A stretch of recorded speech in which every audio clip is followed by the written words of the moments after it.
और ये एक वो भूख है जो कभी ख़त्म नहीं होती, और राहु इसको बहुत अच्छे से समझता है। राहु कोई प्लैनेट नहीं है, राहु एक साया है। मून के दो नोड हैं, एक को नॉर्थ नोड कहा जाता है, एक को साउथ नोड कहा जाता है। नॉर्थ नोड जो है वो राहु है, जिसको ड्रैगन हेड भी कहा जाता है। वैदिक एस्ट्रोलॉजी में इसका नाम राहु है। ये भूख पैदा करता है, और इंसान के अंदर वो भूख पैदा करता है जो आखिर में एक जहर की तरह काम करती है। अब आप इसकी मिसाल इस तरह से ले लीजिए कि अगर एक इंसान को पैसे की भूख है और वो पैसा कमाता रहता है, कमाता रहता है, कमाता रहता है, हालांकि उसकी डेली एक्सपेंसेस, डेली नीड्स बहुत आसानी से पूरी हो जाती हैं, लेकिन फिर भी वो लालच करता है और एक दिन उसी लालच के हाथों मारा जाता है। तो इट मीन्स कि ये एक जहर हुआ। आप एक ही खाना रोज़ खाएं, लगातार खाएं, हेल्दी फूड खाएं, लेकिन क्वांटिटी ज़्यादा करना शुरू कर दें, इतनी खाना शुरू कर दें कि आपसे उठा ही ना जाए, तो वो हेल्दी खाना भी आपके लिए जहर बन जाएगा। इसी तरह राहु को पहचानना होता है कि राहु जब आपके अंदर लालच पैदा करता है तो वो रुकता नहीं है। अब राहु जो है वो 2 अगस्त को अपना नक्षत्र चेंज कर चुका है, सुबह 9:58 पर सप्तभिषा नक्षत्र से निकल के धनिष्ठा नक्षत्र में जा चुका है। तो कहानी और इंटरेस्टिंग हो जाती है, क्योंकि धनिष्ठा नक्षत्र का जो चौथा पड़ाव है वो एक्वेरियस में है, फिर इसके बाद ये कैप्रिकॉर्न में ट्रांजिट करेगा। अब धनिष्ठा नक्षत्र का जो मालिक है वो मार्स है, और मार्स स्पीड, एक्शन, कंपटीशन और एग्जीक्यूशन का प्लैनेट है।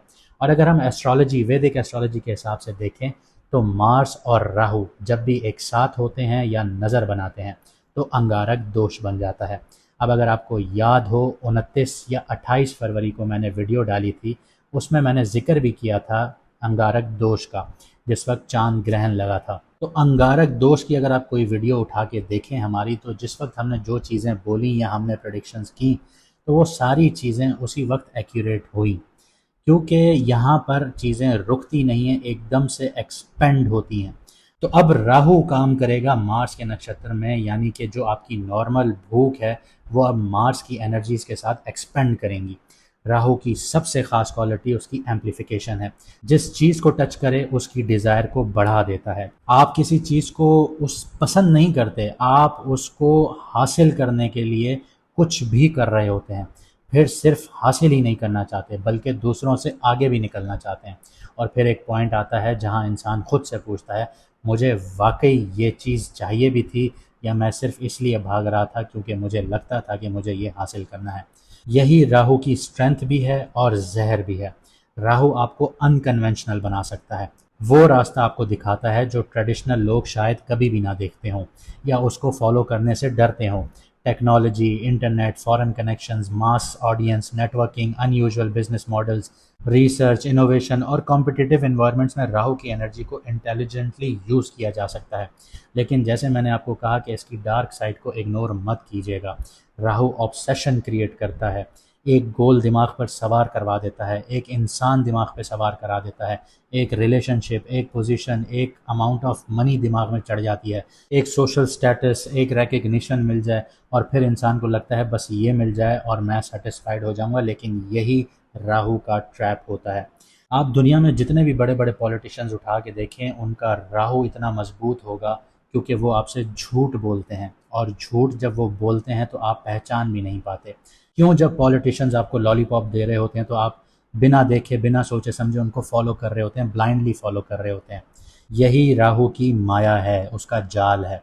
इसीलिए राहु को कंट्रोल करने का तरीका उसकी एनर्जी को दबा देना बिल्कुल भी नहीं है, बल्कि उसको डायरेक्शन देना होता है। और यहाँ धनिष्ठा का जो नक्षत्र है ये बहुत इंपॉर्टेंट हो जाता है। धनिष्ठा नक्षत्र का जो सिंबल है वो रिदम है, अचीवमेंट्स हैं, रिसोर्सेज हैं, मूवमेंट है, और कलेक्टिव सक्सेस से कनेक्ट होता है।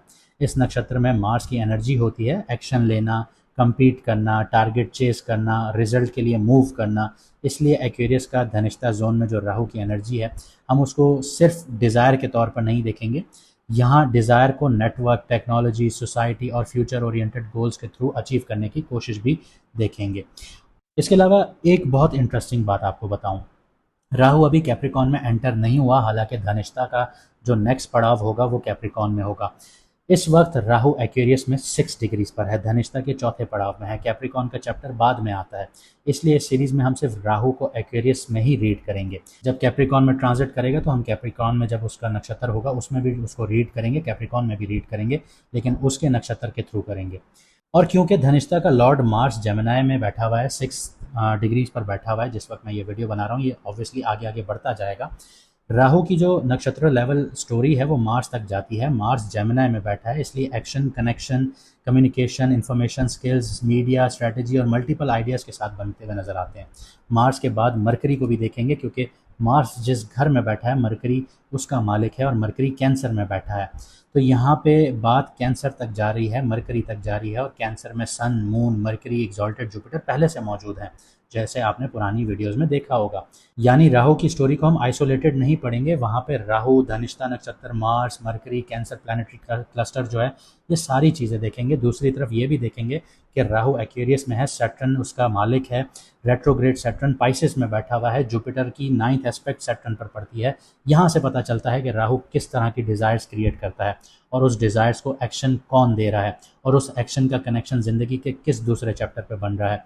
इस वजह से ये राहु का जो नक्षत्र चेंज करना है ये बहुत इंपॉर्टेंट है, क्योंकि राहु स्पीड से डिज़ायर क्रिएट करेगा, मार्स उस डिज़ायर को एक्शन देना चाहेगा, लेकिन सैटर्न यहाँ पर सवाल खड़े कर देगा, क्या आप इस चीज़ की रिस्पॉन्सिबिलिटी भी उठा सकेंगे या नहीं, ये बहुत अहम है। और यहाँ पे जुपिटर का भी एक स्टैंड आ जाता है कि जो चीज़ आप हासिल करना चाहते हैं क्या वो वाकई आपकी ग्रोथ के लिए है भी या नहीं, क्योंकि जुपिटर एक्सॉल्टेड है, जुपिटर आपको एक्सपेंड करेगा।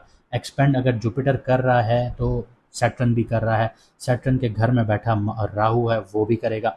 यानी अगले फेज में सिर्फ अपॉर्चुनिटीज़ नहीं आएंगी, चॉइसेस भी आएंगी, और फ़र्क सिर्फ इस बात से पड़ेगा कि आप राहु की भूख को अपना मास्टर बनाते हैं या उस भूख को अपना इंजन बनाते हैं। हम देखेंगे कि एक्वेरियस में धनिष्ठा नक्षत्र का जो राहु है आपके मून साइन के किस हाउस में बैठा हुआ है, और उस हाउस का रियल वर्ल्ड मैटर्स के किस टाइप की हंगर आपके लिए अपॉर्चुनिटीज़, प्रेशर और ट्रांसफॉर्मेशन एक्टिवेट करता है। अगर आपको आपका मून साइन नहीं पता तो कमेंट सेक्शन में अपनी ओरिजिनल डेट ऑफ बर्थ लिखिए, आपको आपका मून साइन बता दिया जाएगा। और अगर आप लोग अपनी पर्सनल कंसल्टेशन लेना चाहते हैं, लाइफ की डायरेक्शन हासिल करना चाहते हैं, करियर कौन सा चूज़ करना है, बिजनेस कौन सा सूटेबल रहेगा, रिलेशनशिप के लिए कुंडलियाँ मैच करवाना चाहते हैं, या फ्यूचर डायरेक्शन के हवाले से पर्सनल कंसल्टेशंस लेना चाहते हैं, और चाहते हैं कि रेमेडीज़ के थ्रू आपकी मुश्किलें आसान होना शुरू हों, तो स्क्रीन पर दिया गया व्हाट्सएप नंबर पर आप मैसेज करके अपॉइंटमेंट हासिल कर सकते हैं। याद रखें कि 50% फ़ीस ऑफ है, लिमिटेड टाइम पीरियड के लिए है, और लिमिटेड स्लॉट्स अवेलेबल हैं। तो अब देखते हैं एक्वेरियस का ये राहु आपके लिए सिर्फ एक नई डिज़ायर लेकर आ रहा है, या वो डिज़ायर आपकी ज़िंदगी की डायरेक्शन भी बदलने जा रहा है। अब बात करते हैं लिब्रा मून साइन वालों की। तो जैसे मैंने आप लोगों को बताया कि राहु धनिष्ठा नक्षत्र में चला गया है और आपकी कुंडली के 5th हाउस में है, और ये प्लेसमेंट आपके अंदर एक नई क्रिएटिविटी और अचीवमेंट ओरिएंटेड हंगर जगाने वाला बन सकता है। 5th हाउस आपकी इंटेलिजेंस, आपकी क्रिएटिविटी, एजुकेशन, रोमांस, बच्चे, एंटरप्रेन्योरशिप, स्पेकुलेटिव इन्वेस्टमेंट्स और वो आइडियाज़ हैं जिन्हें आप फ्यूचर में रियलिटी बनाना चाहते हैं। राहु जो है यहाँ आकर एक सिंपल आइडिया को ऑब्सेशन में बदल देता है। मुझे कुछ ऐसा करना है जो मुझे दूसरों से अलग करे, मतलब इस तरह की पर्सनालिटी आपको देगा। अगर आप राइटर हैं, कंटेंट क्रिएटर हैं, आर्टिस्ट हैं, टीचर हैं, डिज़ाइनर हैं, एंटरप्रेन्योर हैं, ट्रेडर हैं, या किसी क्रिएटिव फील्ड में हैं, तो ये ट्रांजिट आपको अपनी क्रिएटिविटी को एग्रेसिवली मोनेटाइज करने की तरफ लेकर जा सकता है। जो आइडिया पहले हॉबी था वो बिजनेस बन सकता है। जो कंटेंट आप सिर्फ शौक में बना रहे थे उसे प्रोफेशनल ब्रांड में कन्वर्ट करने के थॉट्स आ सकते हैं। अगर आप एजुकेशन में हैं तो किसी स्पेसिफिक सब्जेक्ट में या स्किल्स में अनयूजुअली डीप इंटरेस्ट डेवलप हो सकता है। लेकिन राहु 5th हाउस में सबसे इंटरेस्टिंग जो होता है वो रिस्की क्वालिटी देता है। ये माइंड जो है कि माइंड रिजल्ट को बहुत जल्दी देखना चाह रहा होता है, बहुत इम्पल्सिवनेस दे रहा होता है। आपको लग सकता है कि एक particular investment, business idea, romantic connection या क्रिएटिव प्रोजेक्ट ही आपका ब्रेक थ्रू हो सकता है। इसी जगह राहु का जो एक प्रिंसिपल आता है कि राहु जितनी तेज़ी से ऊपर लेके जाता है और उतनी तेज़ी से नीचे लेकर आ सकता है, अगर इसको सही से यूटिलाइज ना किया गया इसकी एनर्जीज़ को। राहु आपको सक्सेस की तरफ बहुत तेज़ी से पुश करता है, लेकिन अगर एक्साइटमेंट में एनालिसिस जो है वो रिप्लेस कर दिया गया तो वही स्पीड रिवर्सल होगी आप लोगों के लिए। इसलिए स्पेकुलेशंस और हाई रिस्क इन्वेस्टमेंट्स में स्पेशली डिसिप्लिन ज़रूरी आपको रखना होगा। फिफ्थ हाउस स्पेकुलेशंस का भी होता है, तो राहु जो है यहाँ पे सर्टेनिटी का इल्यूजन्स क्रिएट करता है। किसी market, crypto, stock, batting type जो हो गई, स्पेकुलेशंस हो गई, हाई रिटर्न स्कीम्स हो गई, इनको सिर्फ परस्यू करने के बजाय इनको आपने पूरा इवेल्युएट करना है। स्ट्रॉन्ग फीलिंग आ रही होगी आप लोगों को कि बस इनसे मैं कमा लूँगा, तो ये प्रैक्टिकल एनर्जी नहीं होगी, इनको पूरा आपने इवेल्युएट करना होगा।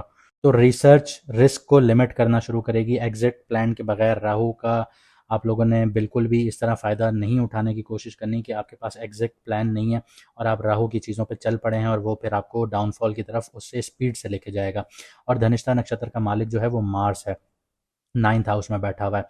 ये राहु के 5th हाउस की क्रिएटिविटी को higher education, foreign connection, publishing, travel, mentor, future direction के साथ कनेक्ट कर देता है। आपकी क्रिएटिविटी का एक्सपेंशन जो है वो लोकल सर्कल तक लिमिटेड नहीं रहेगा।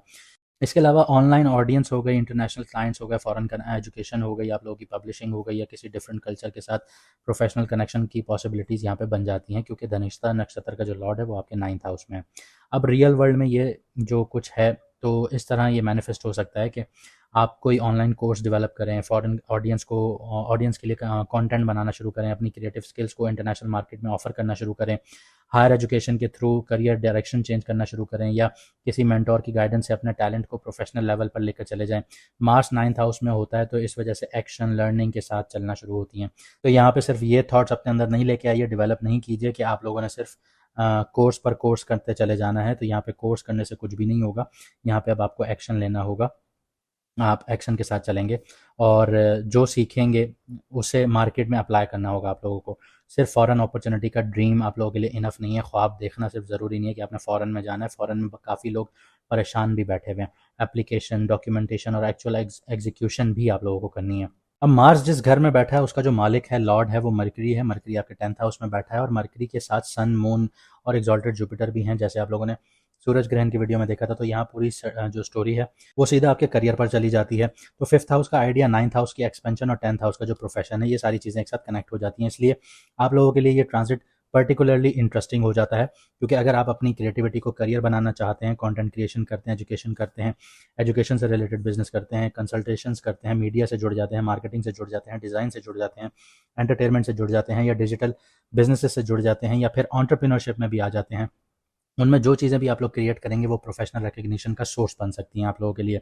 अब एग्जॉल्टेड जुपिटर की बात करें तो करियर कनेक्शन को एक्सपेंड करता हुआ नजर आता है एग्जॉल्टेड जुपिटर जो है। लेकिन यहाँ पे जुपिटर का एक्सपेंशन का जो प्लैनेट है, इसलिए अपॉर्चुनिटी के साथ ही यहाँ पे रिस्पॉन्सिबिलिटी भी बढ़ा देता है, क्योंकि एक प्रोजेक्ट आप सक्सेसफुल हुए, उसके बाद दूसरा, फिर तीसरा, और फिर धीरे धीरे आपका वर्कलोड उसी स्पीड से ग्रो करता है, क्योंकि एक्सपेंशन है यहाँ पे। इसलिए ग्रोथ के साथ सिस्टम बनाना आप लोगों के लिए बहुत ज़रूरी होगा। अब राहु की बात करें तो राहु जिस घर में बैठा हुआ है वो घर जो है वो सैटर्न का है, और सैटर्न रेट्रोग्रेड पाइसिस में बैठा हुआ है। वो आपका 6th हाउस है। यहाँ एक इंपॉर्टेंट रियलिटी चेक मिलता है कि आपके जो ख्वाब हैं, क्रिएटिविटी है, एम्बिशंस हैं, वो उनको डेली वर्क, डिसिप्लिन, कंपटीशन और रूटीन में कन्वर्ट करना पड़ेगा आप लोगों को। आपके पास ब्रिलियंट आइडियाज़ हो सकते हैं, लेकिन अगर एग्जीक्यूशन इनकंसिस्टेंट है तो राहु उस आइडिया को ऑब्सेशन बनाकर छोड़ देगा। राहु सैटर्न जो है वो 6th हाउस में है, तो वो यहाँ पे आप लोगों को टैलेंट से ज़्यादा सिस्टम आपको बनाने पर वो करेगा, लेकर जाएगा। अगर आप लोग बिज़नेस स्टार्ट करना चाहते हैं तो अपने डेली ऑपरेशंस प्रॉपर रखिएगा। कस्टमर सर्विस अच्छी होनी चाहिए, अकाउंटिंग होनी चाहिए, अकाउंटेबिलिटी होनी चाहिए, कंसिस्टेंसी बहुत मैटर करती है यहाँ पे। अगर कंटेंट बनाना है तो पब्लिशिंग स्केड्यूल आपको बनाना होगा। अगर एग्ज़ाम या हायर एजुकेशन के लिए प्लान कर रहे हैं तो स्टडी की रूटीन प्रॉपर रखनी होगी। और अगर क्रिएटिव करियर की तरफ आप लोग जाते हैं तो पोर्टफोलियो और रिपीटेड आउटपुट आपके होने चाहिए। राहु विजन तो देता है, सैटर्न रूटीन बनवाता है। यहाँ पर सैटर्न रेट्रोग्रेड है, इस वजह से जो पुराना क्रिएटिव प्रोजेक्ट्स हैं, वो एजुकेशन प्लान है या कंपटीशन है या अनफिनिश आप लोगों के प्रोफेशनल टास्क हैं, उनको दोबारा सामने लेकर आता है। हो सकता है कि जिस आइडिया का आपने कुछ अरसे पहले उसको छोड़ दिया था, अब उसे नए फॉर्मेट में रिवाइव करने का वक्त आ जाएगा आप लोगों के लिए। इस बार उसे सिर्फ एक्साइटमेंट से नहीं देखना, सिस्टम के साथ बिल्ड करना है आप लोगों ने, अगर आप लोग उसके लिए सीरियस हैं। एग्जॉल्टेड जुपिटर जो बैठा है वो आपके 10th हाउस में बैठा है और सैटर्न के ऊपर 9th एस्पेक्ट देख रहा है, जो कि 6th हाउस में सैटर्न बैठा हुआ है। ये कनेक्शन करियर और डेली वर्क के दरमियान कंस्ट्रक्टिव ब्रिज बना देता है। आपकी प्रोफेशनल ग्रोथ तब स्ट्रांग होगी जब आप अपनी नॉलेज को प्रैक्टिकल सर्विस में कन्वर्ट करेंगे। टीचिंग, कंसल्टेंसीज, मैनेजमेंट, आपके एनालिसिस, कंटेंट या प्रॉब्लम सॉल्विंग बेस्ड जितने भी काम है, इसमें कॉम्बिनेशन को प्रोडक्टिव तरीके से आपने यूज़ करना है, तब आप लोग आगे बढ़ना शुरू हो जाएंगे। रिलेशनशिप में 5th हाउस जो है वो उसमें राहु है, तो रोमांस को इंटेंस बना सकता है आप लोगों का जो राहु बैठा हुआ है। अट्रैक्शन, अनयूजुअल इंसान की तरफ अट्रैक्शन होना शुरू हो जाए, स्पेशली ऐसा इंसान जो इंटेलेक्चुअली बहुत स्टिम्युलेटिंग हो, एम्बिशियस हो या डिफरेंट बैकग्राउंड का हो, लेकिन राहु के साथ अट्रैक्शन को डेस्टिनी समझना जो होता है वो बहुत रिस्की हो जाता है। यहाँ पे वो आपको तोड़ देता है। रिलेशनशिप को टाइम दें, कंसिस्टेंसीज दिखाएं, अपने वर्ड्स का और बिहेवियर को इवेल्युएट कीजिए कि वर्ड्स कहाँ अलग हो रहे हैं और आपके बिहेवियर कहाँ अलग हो रहा है, इस चीज़ को इवेल्युएट कीजिए। अगर आप लोग पहले से शादीशुदा हैं, बच्चे हैं आप लोगों के, तो बच्चों की एजुकेशन, फ्यूचर या करियर प्लानिंग इंपॉर्टेंट होती हुई नज़र आती है। उनके लिए कोई मेजर एजुकेशन डिसीजंस भी सामने आ सकते हैं। पेरेंट्स के लिए ये बहुत ज़रूरी है कि अपनी एक्सपेक्टेशंस को बच्चों पर इम्पोज ना करें, बजाय उनकी एक्चुअल एबिलिटीज़ को उनको समझें आप लोग। फाइनेंशियली बात करूं तो क्रिएटिव इनकम के जो दरवाजे हैं वो खुल सकते हैं आप लोगों के लिए, लेकिन इजी मनी मेंटालिटी से आप लोगों को बचना होगा।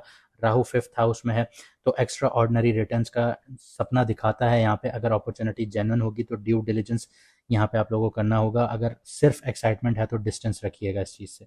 आप लोगों के लिए जो राहु है, उम्मीद करता हूँ आपको वीडियो पसंद आई होगी। अगर ऐसा है तो लाइक, शेयर, कमेंट ज़रूर कीजिएगा। चैनल को सब्सक्राइब कीजिए। मुझे दीजिए यहाँ से इजाज़त। मिलते हैं अगली वीडियो में सितारों के सफ़र पर।